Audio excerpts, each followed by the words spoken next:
Hello out there, I'm the oldest nerd. Today we're talking about Strange New Worlds. This is 4.5 Vulcans. They mention that because Spock is half Vulcan, and it's pointed out by the other members of the crew that go on the away team disguised as Vulcans. Now, this episode is lighthearted, and so we have to take with a grain of salt how the acting was on this, especially Anson Mount, who played a Vulcan kind of wacky. And that's just kind of the way he does it if he has to step out of the Pike character. So I enjoyed that nonetheless. But what we have here is a planet that has not had first contact with the Federation yet, but has with the Vulcans. And so they have to make very essentially copies of Vulcans. They can't just look like them because these people don't have warp technology, but they do have scanner technology to know if somebody is disguised as a Vulcan. I don't know why they would be concerned about that, but that's just the premise by which we have to go here. And so what we have is the serum that was used last season to bring Spock back to being himself rather than fully human, is used to transmit to Chapel and Uhura and La'an and Pike and Pelia to turn them into actual Vulcans for this mission they have to do, which is taken care of very quickly. But a funny line in this, of course, is from Pelia. She has the best lines. And she was unaffected by the serum, and so she wouldn't be able to go down. And she was a little disappointed about that. She said to the doctor, it's like when I tried LSD in the 1960s and in the 1990s and Thursday. I thought that was a very funny line. And they showed a lot of the scenes in her quarters, and they had a reason to do that, but it's interesting to look at the antique shop that she seems to have in her quarters, and that's a nice little thing there. A lot of the episode is about La'an, who her Vulcanness actually becomes more like a Romulan because, of course, she is a descendant of Kanunian Singh, who was genetically engineered. So that makes her different, and it caused her to be a lot more aggressive.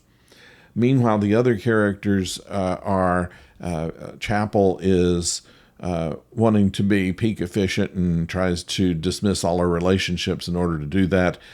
We have Uhura, who uses a mind meld to get Beto to be more like a Vulcan so that they can spend their time more efficiently. Then you have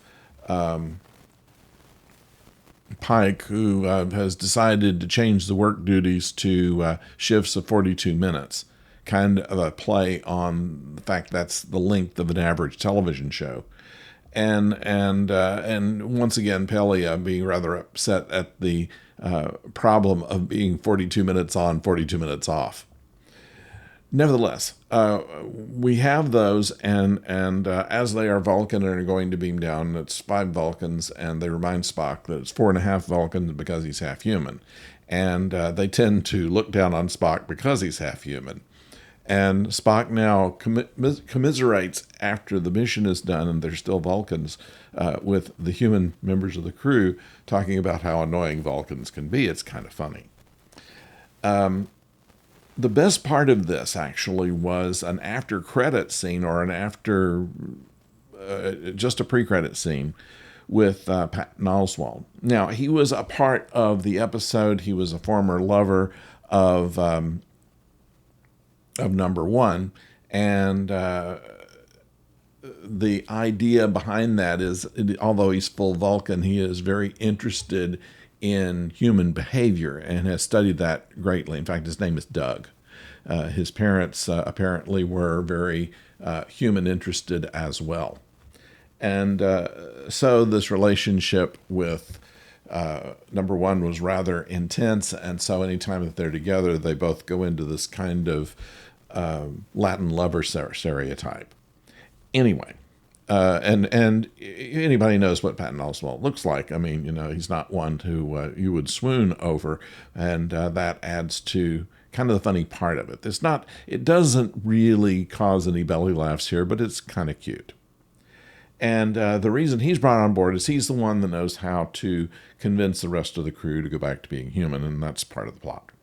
However, the best part of this is, like I said, at the pre-credit scene, which is obviously improvised. They have Doug and Spock has, during the course of the show, said that he would take him aside at one point and explain as much about humans as he knew. And so this goes into an improvised scene, which you can tell really they didn't have a place to put into the show. And I could tell it was improvised because at the end, Ethan Peck breaks character, and they go ahead and leave that in.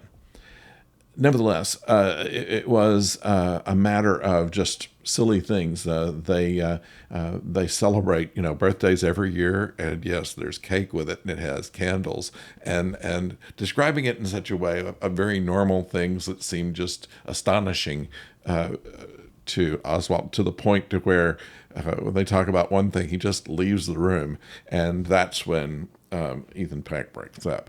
It's worth watching, and it's one of these things that you don't want to turn off right after the fade out. Wait for the credits, because that's where that scene is, and it's unconnected to just about everything else, but it's funny, and it shows the talent of a comedian of the caliber of Patton Oswalt.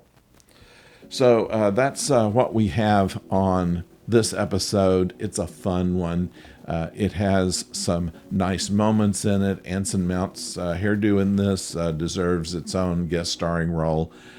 They do have a little bit more interaction between Kirk and Scotty. Kirk happens to come on board to visit his brother while he's on shore leave, and that's the pretext for that.